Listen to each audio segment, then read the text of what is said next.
ये जो तेरी अदा है मरहबा है सब तेरा है 'cause baby I've been falling for you। Hello বন্ধুরা, তোমাদের মাঝে হাজির হয়েছি নতুন একটা মারাত্মক লেভেলের কমেডি ড্রামা নিয়ে, যেটা দেখলে তোমরাও হাসতে বাধ্য। তো চলো আর দেরি না করে মূল ড্রামায় চলে যাওয়া যাক। ড্রামাতে কয়েকটা চরিত্রই তোমাদের দেখানো হবে, তবে মেন ক্যারেক্টার হলো এই 3 বলদ, যারা ছিল আবার বেস্ট ফ্রেন্ড। এদের নাম ছিল জিংসং, মিয়াং আর জাঙ্গি। কি বলবো রে ভাই, জাঙ্গি আবার মানুষের নাম হয় নাকি? জাঙ্গির কথা শুনে আমার তো জাইঙ্গা মনে পড়ে গেল। যাই হোক, আর এই 3 বলদ ছিল মারাত্মক লেভেলের ফকির, যাদের কিনা এই গেস্ট হাউস ছাড়া আর কিছুই ছিল না। ভাবছিল এই গেস্ট হাউস ভাড়ায় দিয়ে তারা অনেক টাকা ইনকাম করবে, কিন্তু তাদের কপাল ছিল এতটাই মারাত্মক লেভেলের খারাপ যে কোনো গেস্টই এই গেস্ট হাউসে থাকতে আসে না। তাই বাধ্য হয়ে তারা 3 বন্ধু আর আমাদের আমাদের জাঙ্গির বোন সুসু এইখানে মিলেমিশে মারামারি করে থাকে আর কি। ড্রামার শুরুতেই আমরা দেখি জাঙ্গির ঘুম ভাঙে ঠিক এইভাবে। জাঙ্গির ঘুম ভাঙার পরই তার ফোনে একটি ফোন আসে, যার ওই পাশ থেকে বলছে তাদের পানির লাইনটি নাকি কেটে দেওয়া হয়েছে, কারণ এই ফকিরগুলি অনেক দিন যাবৎ পানির বিল পরিশোধ করেনি আর কি। তখন জিংসং চিল্লাতে বের হয় বাথরুম থেকে। সে ভাবছিল জাঙ্গি হয়তো তার সাথে প্র্যাঙ্ক করার জন্য পানি বন্ধ করে দিয়েছে। জাঙ্গি বলে এই সকালবেলা তার এত চবড়ি জমেনি যে সে এই ফালতু প্র্যাঙ্ক করবে। তারপর জাঙ্গি পানি চলে যাবার আসল কারণ বলে, আরও বলে পানি আবারও আনতে হলে তাদের $440 পে করে আনতে হবে, যেটা ছিল এই ফকিরদের সাধ্যের বাইরে। পানির চিন্তায় জাঙ্গি তো রেগে মিয়াংকে বলে তাদের কথায় সে এই গেস্ট হাউসটা কিনেছে, কিন্তু তাদের কপাল এতটাই খারাপ যে এখনো কেউ ভাড়া থাকতে আসেনি। জাঙ্গি রাগ করে তখন তার রুমে চলে আসে। তখন হঠাৎ করে সে একটি বেবির কান্নার আওয়াজ শুনতে পায়। তখন সে পর্দা সরালে দেখতে পায় একটি কিউট বেবি। তাদের ব্যাচেলার হাউসে একটি বেবিকে দেখে তারা তো রীতিমতো অবাক হয়ে যায়। তাদের মাথায় তখন একটাই প্রশ্ন, এই বেবিটা কোথা থেকে আসলো, তারা এখন কি করবে? তখনই বেবিটা কাঁদতে শুরু করে। তখন জাঙ্গি ভাবে সে বেবির কান্না থামাতে পারবে, তাই সে বেবিটাকে কুলে নিতে গেলে তার হাতে বেবির পটি গু লেগে যায়। আর এই গু নিয়ে জাঙ্গি যা কাহিনী করল রে ভাই। তারপরও বেবি যখন তার কান্না বন্ধ করছিলই না, তারা ভাবে বেবির ডাইপার চেঞ্জ করবে। আর এই সিদ্ধান্তই ছিল তাদের জীবনের সবচেয়ে কঠিন সিদ্ধান্ত। আর এমনভাবে ডাইপার চেঞ্জ করছিল মনে হচ্ছে খুব সিরিয়াস সার্জারি চলছে। যখন ডাইপার চেঞ্জ করতে সাকসেস হয় তখন তারা পাগলের মতো হাসতে থাকে আর সিদ্ধান্ত নেয় আজকে তারা অপেক্ষা করবে বেবির গার্জিয়ানের জন্য। যদি আজকের মধ্যে কেউ না আসে তাহলে আগামীকাল তারা পুলিশের কাছে দিয়ে আসবে বেবিকে। তখন বেবির ডাইপার বদলানোর ভয়ে জিংসং ও মিয়াং কাজের বাহানায় সেখান থেকে কেটে পড়ে। আর বেচারা জাঙ্গি তো বেবি নিয়ে ফেঁসে যায়। তখন জাঙ্গি ভাবে একটা দিনই তো, যাক আমি সামলে নেব। জাঙ্গি তখন তার গার্লফ্রেন্ড সুজিং এর সাথে দেখা করতে যায়। সুজিং তখন তার সাথে ব্রেকআপ করে নেয়। জাঙ্গি তখন কারণ জিজ্ঞেস করলে সুজিং তাকে 1000টা কারণ বলে দেয়। জাঙ্গি তখন ভাবে এই শালি এত অ্যাটিটিউড কোথায় পায়, তখন সেও অ্যাটিটিউড নিয়ে তাকে ব্রেকআপ বলে দেয় এবং তার হাতে থাকা কাপল রিংটি ছুঁড়ে ফেলে দেয়। অন্যদিকে আমাদের আরেক কার্টুন জিংসংকে দেখানো হয়। জিংসং আসলে মুভিতে ছোটোখাটো রোল করে ইনকাম করত, যেমন ড্রাইভার, গুন্ডা, ভিখারি ইত্যাদি। তবে এই রোল করতে গিয়েও সে কোনো না কোনো আকাম করেই আসতো। আজকে জিংসং একটা গুন্ডার রোল প্লে করবে। আজকে সে যেই হিরোর সাথে কাজ করবে সে ছিল একটা চরম লেভেলের সাইকো। এমনটা বলার কারণ হলো এই হিরো কখনো কারো সাথে কথা বলে না তার দেমাগের চোটে। সে সব সময় তার আঙুলের ইশারায় কথা বলে, আর যদি কেউ তার আঙুলের ইশারা বুঝতে না পারে তাহলে তাকে লাথি মেরে কাজ থেকে বের করে দেওয়া হয়। অভিনয়ের সময় জিংসংকে আঙুলের ইশারায় পিছিয়ে যেতে বলে, তবে বেচারা জিংসং ইশারা বুঝতে না পারলে হিরো সেখান থেকে রাগ করে চলে যায়, যার মানে এই বেটা তো হাই লেভেলের পাগল। জিংসং বেচারা ভাবে কিভাবে আমি আঙুলের ইশারায় কথা বুঝতে পারবো, আমি কি জাদু জানি নাকি? সবাই বা কি করে বুঝে এই বেটার কথা, আমি কেন বুঝি না? এদিকে রাতে মিয়াং ও তার পার্ট টাইম জব থেকে বাড়িতে চলে আসে। জিংসং ও বাড়িতে চলে আসে তখন জাঙ্গি তার ব্রেকআপ ও রিং ফেলে দেওয়ার কথা বলে। আর এই দুই কার্টুন তো তার দুঃখ বুঝেই না, বরং তাকে বলে রিংটা বিক্রি করে তো অন্তত আমরা পানির বিল দিতে পারি। তখন জাঙ্গি ভাবে সারাদিন তো আমি বেবিকে সামলিয়েছি, এখন ওদের দেব বেবিকে সামলাতে। কিন্তু বদের হাড্ডি দুইটা দৌড়াইয়া তাদের রুমে পালাইয়া যায়, আর সকাল সকাল বেবি সামলানোর ভয়ে তাদের কাজে চলে যায়। বেচারা জাঙ্গি আবারও ফেঁসে যায়। জাঙ্গির অবস্থা এখন একদম খারাপ হয়ে যাচ্ছিল, তার মধ্যে আবার বাসায় এক ফোঁটাও পানি নাই। তাই সে ওই রিংটা খুঁজে বেচার জন্য যায়। তবে জাঙ্গির কপালটা এতই খারাপ ছিল যে সেখানে তার এক্স গার্লফ্রেন্ড তাকে দেখে ফেলে। জাঙ্গি তখন ভাবে এত বড় কাহিনী করার পর আমি তো শেষ, আমাদের সম্পর্ক কিভাবে আর ঠিক হবে? এদিকে আমাদের জিংসং আজকে সেটে আসে, সেখানে সে দেখে সেই সাইকো হিরো সবাইকে তার আঙুলের ইশারায় জোক শোনাচ্ছে, আর সবাই তার জোক শুনে হাসতে থাকে। এটা দেখা জিংসং তো পুরাই বলদ হয়ে যায়, আর মনে মনে ভাবে এরা তো এই সাইকোর ইশারার যোগও বুঝতে পারছে, আর আমি যদি আজ তার ইশারার কথা বুঝতে না পারি তাহলে তো কাজ থেকে আজ লাথি মেরে বের করে দিবে। তখন সেই সাইকো জিংসংকে আঙুলের ইশারায় বলে তার চোখগুলো খুব সুন্দর। জিংসং বলতো তার ইশারা বুঝতেই পারে না, কি বলবে সেটা বুঝতে পারছে না। তখন সে কোনোভাবে থ্যাংক ইউ বলে দেয়, যার কারণে সাইকো খুশি হয়ে যায়, জিংসং ও খুশি হয়ে যায়, কারণ এবার সে কোনো রকম বেঁচে গেছে। সেট থেকে বের হওয়ার আগে জিংসং ওয়াশরুমে যায়, সেখানে তার হিরোর সাথে দেখা হয়ে যায়। জিংসং এর গালে কিছু একটা লেগেছিল।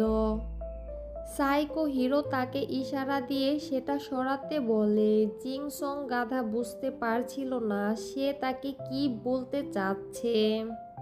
সাইকো হিরো তো বারবার এমনই করতে থাকে, আর গাধা জিংসং কোনো কিছু বুঝতে না পেরে তাকে কিস করে দেয়। আর কি, জিংসংকে ওই মুভি থেকে লাথি মেরে বের করে দেয়। রাতে বাসায় এসে তারা সবাই খুব ক্লান্ত, কারণ তাদের লাইফে সমস্যা আর সমস্যা। এরপর তারা বেবিকে নিয়ে ঘুরতে আসে, আর এখানে হয়ে যায় মিরাকেল। বেবির কিউটনেস দেখে কিছু ট্যুরিস্ট তাকে আদর করতে থাকে। আর তখনই গাধা জিংসং তার দিমাগের বাতি জ্বালায় আর ট্যুরিস্টদেরকে তাদের গেস্ট হাউসে থাকার অফার জানায়। আর প্রথমবারের মতো তাদের গেস্ট হাউস ভাড়া দেওয়া হয় আর প্রথমবারের মতো গেস্ট হাউস থেকে টাকা আসবে। তিন গাধা তখন অনেক খুশি আর তখনই বেবির মা আসে আর তারা জানতে পারে এই মেয়েটাই বেবির মা, যার নাম ন্যান্সি। ন্যান্সি আসলে একজন সিঙ্গেল মাদার আর তার বেবির নাম ফু।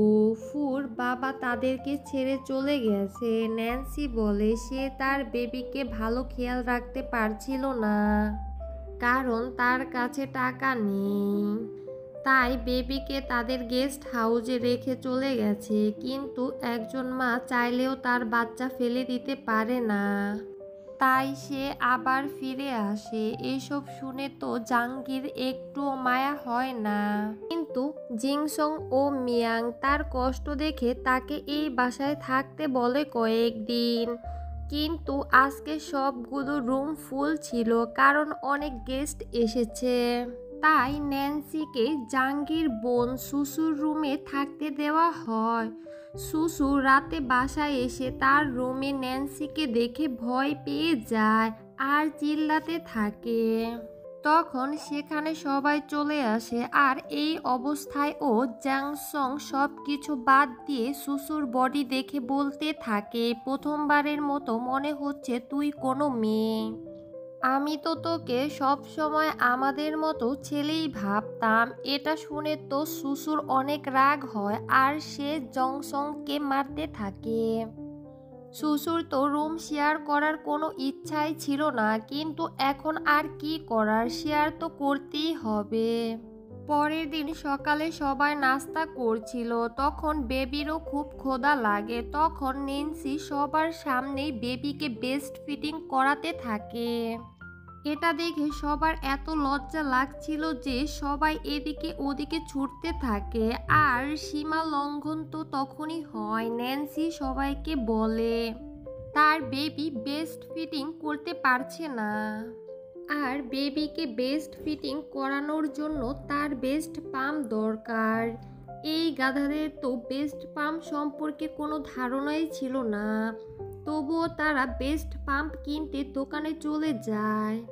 দোকানে তারা বেস্ট পাম্প খুঁজতে খুঁজতে এক আন্টির সাথে দেখা হয়ে যায়। আন্টি তখন এই গাধাদের ফিমেল বডি পার্ট নিয়ে ডিটেলসে বোঝাতে থাকে। এইসব দেখে আর শুনে তারা তো হ্যাং হয়ে যায়। পরের দিন সকালবেলা গাধা জিংসং আবারও একটা মুভিতে রোল প্লে করার সুযোগ পায়, তাই সে রেডি হচ্ছে। আর আমরা তো জানি যে সে কেমন অ্যাক্টর, অনেক কষ্টে সে মুভিতে রোল পায়, আবার তার মধ্যেও কোনো না কোনো ঝামেলা করেই আসে। সব কিছুর পরেও সে নিজেকে মহান অ্যাক্টর ভাবে। দ্বিতীয় গাধা মিয়াংও সেখানে বসেছিল। মিয়াং ভাবতো সে একজন মহান রাইটার, কিন্তু আজ পর্যন্ত তার একটিও নভেল চলেনি। তখন সেখানে বসে তারা একে অন্যের বদনাম করছিল। জিংসং মিয়াংকে বেকার রাইটার বলে আর মিয়াং জিংসংকে 2 টাকার অ্যাক্টর বলে। তখনই সেখানে 1 নাম্বার গাধা মানে আমাদের জাঙ্গিও চলে আসে আর বলে তোরা কি সকাল সকাল ঝগড়া শুরু করলি? আরে গাধারা, তোরা দুজনই তো সবচেয়ে বড় ফালতু। এটা শুনে তারা তো বেশ রেগে যায়। তারপর এরা পাগলা কুত্তার মতো ঝগড়া করতে থাকে। তখন জাঙ্গির বোন সুসু তাদের ঝগড়া বন্ধ করতে বললে তখন জিংসং বলে তুই তো ছেলেদের মাঝে বাহাত দিবি, কারণ তুই নিজেও একটা পোলা, তোর তো আবার দাড়িও উঠে। আসলে এটা সত্যি, সুসুর হরমোনের সমস্যার কারণে তার ছেলেদের মতো দাড়ি উঠত, তাই তাকে প্রতিদিন শেভও করতে হতো। আর এই সিক্রেটটা গাধা জিংসং জানতো। আর এসব বলার কারণে সুসুও ঝগড়া করতে শুরু করে। ন্যান্সি তো তাদের ঝগড়া দেখে ভাবে সে কিভাবে তার বেবিকে নিয়ে এই 4 গাধার সাথে থাকবে। পরের সিনে আমরা জিংসংকে ঠিক এইভাবে দেখি, ভয় পাওয়ার কিছুই নেই। এই মেকআপ জিংসংকে তার শুটিংয়ের জন্য করতে হয়েছে, কিন্তু জিংসং এর কপাল এতই খারাপ যে আজকের শুটিং ক্যান্সেল হয়ে যায়। আর ডিরেক্টর তাকে এই মেকআপ উঠাতে মানা করে, কারণ এই মেকআপটা আবার কালকে লাগবে। এটা খুব এক্সপেন্সিভ আর নতুন করে করতে অনেক সময় লাগবে। বেচারা জিংসং এর সমস্যা তো এখন শুরু হয়। জিংসং বাসায় যাবে, কিন্তু বাসে তো তাকে কেউ উঠাতেই চাচ্ছিল না, কারণ সে এমন অদ্ভুত মেকআপ করে আছে যেটাতে সবাই খুব ভয় পাচ্ছে। কোনো মতে বাসে উঠে সে সবার সামনে জোকারের মতো করতে থাকে। তখন কেউ একজন তার ওয়ালেট চুরি করে নেয়। বাসায় আসার পর এই বলদ বুঝতেই পারে না যে তার ওয়ালেট চুরি হয়ে গেছে। তারপর পুলিশ তাকে কল করে জানায়, আমরা তার ওয়ালেটটা খুঁজে পেয়েছি। জিংসং যেন পুলিশ স্টেশনে এসে তার ওয়ালেটটা নিয়ে যায়। জিংসং তখন পুলিশ স্টেশনে গেলে সবাই খুব ভয় পায়। সবাই ভাবে পুলিশ স্টেশনে কোনো ডেমন চলে এসেছে। তখন বেচারা সবাইকে বোঝায় সে কোনো ডেমন নয়, সে একজন মানুষ। অন্যদিকে জাঙ্গি ন্যান্সিকে বাসায় থাকার বিনিময়ে বাসার সব কাজ করতে বলে আর কিচেনও সামলাতে বলে।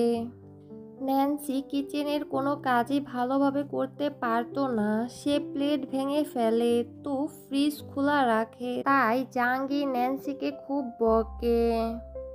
ন্যান্সি বেবিকে নিয়ে কাজ করবে না বলে মিয়াং এসে বেবিকে কোলে নেয়, আর বেবি তখন মিয়াং এর মুখে বমি করে দেয়। মিয়াং তো এরপরও খুব খুশি। ন্যান্সি সেদিন পচা মাশরুম দিয়ে খাবার বানায়, যার কারণে সবার পেট খারাপ হয়ে যায়। সবাই তো বাথরুমে যাওয়ার জন্য পাগল হয়ে যায়, কিন্তু সুসু ঘরের বাথরুমে গিয়ে বসে থাকে। তাই এই তিন বদের হাড্ডি চলে যায় বাইরে বাথরুম খুঁজতে।